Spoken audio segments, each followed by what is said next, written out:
Welcome to our Energy Deep Dive.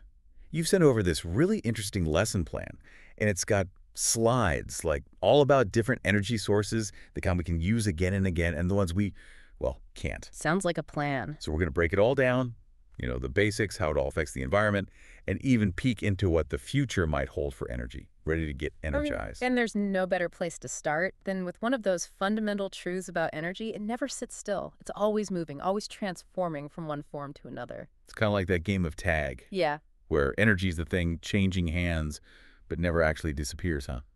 That's the law of conservation of energy right there. That's a cool way to look at it. Okay, so let's talk about the players in this never-ending game. Renewable versus non-renewable energy. Yeah. What's the difference? The heart of the matter is really sustainability. Think of it like this. Renewables, things like solar and wind energy, they tap into sources that nature just keeps on giving: the sun, the wind, even the heat down below our feet. But those non-renewables, well, they come with a limit, mainly those fossil fuels we hear about, like coal, oil, and natural gas. So it's like having that one friend who's always up for another round of, well, anything, versus someone who's a bit more, shall we say, measured in their energy levels. That's a good way to put it. And we've been leaning on those non-renewables, those fossil fuels, really hard for a long time to keep our world running. Totally. They've been the go-to for what feels like forever. But we can't ignore that elephant in the room, their impact on the environment. So let's unpack that, starting with coal. What's the deal with this, like, super abundant fossil fuel? Well, you see, coal is basically ancient plant matter that got buried millions of years ago and then got cooked under tons of heat and pressure. Like a pressure cooker from, like, prehistoric times. Exactly. But here's the catch. When we burn coal, it releases a ton of carbon dioxide, which, as you know, is a major player in this whole climate change situation. And it's not just about what happens when we burn it, right? I mean, even getting coal out of the ground has its own set of consequences for the planet. Like, what about strip mining? You're hitting the nail on the head. Strip mining is a pretty intense process. We're talking literally scraping away layers of earth just to get to those coal deposits. It's like taking a giant eraser to the earth. Pretty much. And that leaves a mark: deforestation, erosion, habitat loss, you name it. Talk about a hefty price tag even before you burn the stuff. Mm. And then there are those massive coal-fired power plants. They always look so imposing, kind of like something out of the Industrial Revolution. Yeah, they're hard to miss. Yeah. Those power plants burn the coal to make electricity, but unfortunately, they're like the single biggest source of carbon dioxide emissions, at least when it comes to electricity generation. And it's not just CO2. They release other pollutants that dirty the air and contribute to things like smog and acid rain. Makes you wonder if maybe for a resource that's supposed to be so abundant, we're paying too high a price for it. Okay, let's switch gears for a minute and talk about another big name in the fossil fuel game: natural gas. Where does it fit in all of this? Just like coal, it's a fossil fuel formed over millions of years, but it's mostly made up of methane.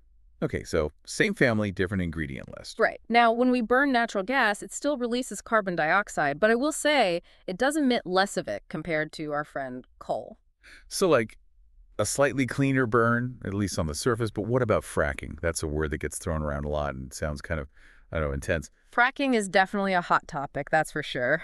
It's a technique used to get natural gas out, and they drill down deep into the earth, into these shale rock formations. Deep, deep down. And then they inject these high-pressure fluids to actually fracture the rock and release the gas trapped inside. It almost sounds like they're trying to get to the gooey center of a really tough cookie. So what are the concerns around fracking? Well, some people worry about the potential for groundwater contamination because those fluids they use, sometimes they can leak into nearby water sources. Otto. And there's also the risk of, believe it or not, triggering earthquakes, especially in areas that are already prone to seismic activity. It's like we're always trying to walk this tightrope, Yeah. balancing the good with the, well, not so good when it comes to energy. You've hit the nail on the head. That's the challenge with the mix of energy sources we rely on today. But hey, there's some good news in all of this, right? We've got to talk about renewables. Those are the ones that really have some staying power, tapping into what the Earth's already doing. Okay, now this is what I like to hear. Tell me more about these sustainable superstars. Yeah. What are some of the big names in the renewable energy world? Well, you've got your heavy hitters: solar, wind, hydroelectric. But don't underestimate geothermal and biomass energy. They've got a lot to offer too. Each one has its own, I guess you could say, special talent for harnessing nature's power. Let's start with wind energy. Those massive wind turbines are they're amazing to see. How do they actually take the wind, something we can't even see, and turn it into usable electricity? It's actually pretty elegant when you break it down. The wind catches those blades, spins them around, and that in turn powers a generator. Ah, yeah. And that generator converts that movement, that kinetic energy, into the electricity we use. Gotcha. And you know what's really cool? When they put these wind farms offshore, where the wind is stronger and more consistent, it's like tapping into a superhighway of clean energy. Offshore wind farms, it's like catching the best waves, but for electricity. That's a great analogy. So wind power, it's clean, it's efficient, but what about the cost? Can it actually compete with those fossil fuels we were talking about? That's actually been one of the most exciting developments in recent years. The cost of wind energy has really come down, making it more and more competitive. That's what I like to hear. And it also helps us diversify, so we're not putting all our energy eggs in one basket. Now, that's a win-win for sure. Right. Okay, let's move on to solar. This one has always I don't know, blown my mind a little bit. The fact that we can capture sunlight and turn it into electricity is amazing. How does that even work? It's a bit like magic, but with science. Picture this. Tiny solar cells, they're called photovoltaic cells, act like little antennas. They capture photons from sunlight and turn them directly into electricity. Wow. It's like having a natural power plant right on your roof. No smokestacks required. Yeah. And the fact that the sun is, well, this endless source of energy just makes it even more appealing. Absolutely. It's clean, it's abundant. I mean, look at it, it's everywhere. And it doesn't produce greenhouse gases while it's generating electricity, so that makes it a pretty powerful tool in the fight against climate change. It's like the Earth is just offering up this incredible clean energy source to us. Speaking of harnessing nature's power, let's dive into hydroelectric power. I mean, we've been using the power water for ages, right? It's one of the oldest tricks in the book. It's a really reliable energy source. Imagine water flowing through a dam, turning these giant turbines to create electricity. Powerful. It's consistent, it's predictable, it just works. Like the Energizer Bunny of renewables. But are there any downsides to hydroelectric power? I know dams can sometimes be, let's just say, controversial. Yeah, there's always a trade-off, right? While it's clean and efficient, those dams can definitely mess with the natural flow of rivers, Right. which could affect fish migration, even whole ecosystems. So it's a good reminder that even with renewable energy, we've got to be smart about how we use it. It's about finding that balance.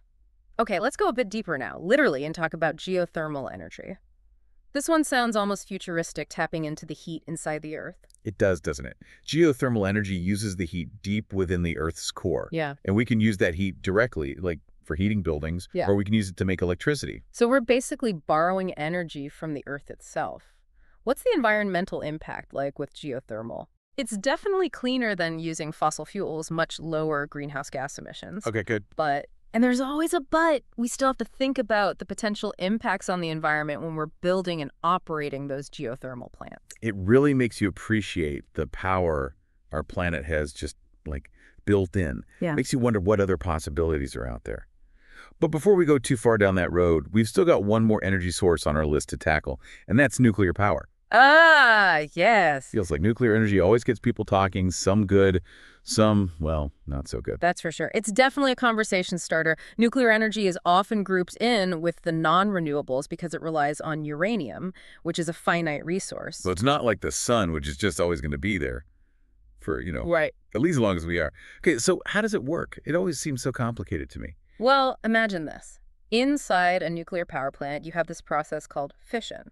They basically split uranium atoms, and when that happens, boom, a huge amount of energy is released as heat. Wow. And then they use that heat to create steam, which then powers turbines to generate electricity. So it's powerful stuff, for sure.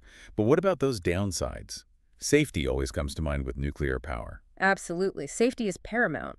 Accidents like Chernobyl and Fukushima are tragic reminders of the potential risks involved. Right. And then there's the issue of the radioactive waste. You got to dispose of that carefully, and we're talking about managing that over a really, really long time. It's a whole other level of responsibility. Wow, this deep dive has been eye-opening. It's incredible how complex our relationship with energy really is. As we look to the future, what are your thoughts on where energy is headed? That's the million-dollar question. But if there's one thing I've learned, it's that there's no magic bullet, no single solution. The future of energy is probably going to look a lot like a really diverse mix of sources. Renewables, of course, playing a big part. But who knows, maybe there are some game-changing technologies out there we haven't even thought of yet. Like finding a whole new way to power our world, something we can't even imagine yet. Exactly. It's an exciting time to be thinking about energy. That's for sure. But it also makes you think, what about our role in all of this? What can we do as, just regular people to be a part of that cleaner, more sustainable energy future? It might sound simple, but it starts with awareness. Being conscious of how much energy we use every day, those everyday choices, they add up. So like unplugging that phone charger when you're not using it really does It all helps. make a difference. Exactly. Little things like using energy-efficient appliances, driving less, even supporting policies that promote renewable energy, they all contribute. It's not just about knowing the science, it's about taking action. Well, you've given us a lot to think about today. We've explored how energy works, dug into the good, the bad, and the complicated world of fossil fuels, and explored the hopeful horizon of renewables. And, of course, we couldn't forget about nuclear power, that big question mark in the room. It's a dynamic landscape, that's for sure, always changing, always evolving. But the more we understand about energy, the more we can make informed choices to shape a cleaner, brighter future. And on that note, we're going to wrap up this energy deep dive. We hope you learned something new today, and most importantly, that you feel inspired to keep the conversation going.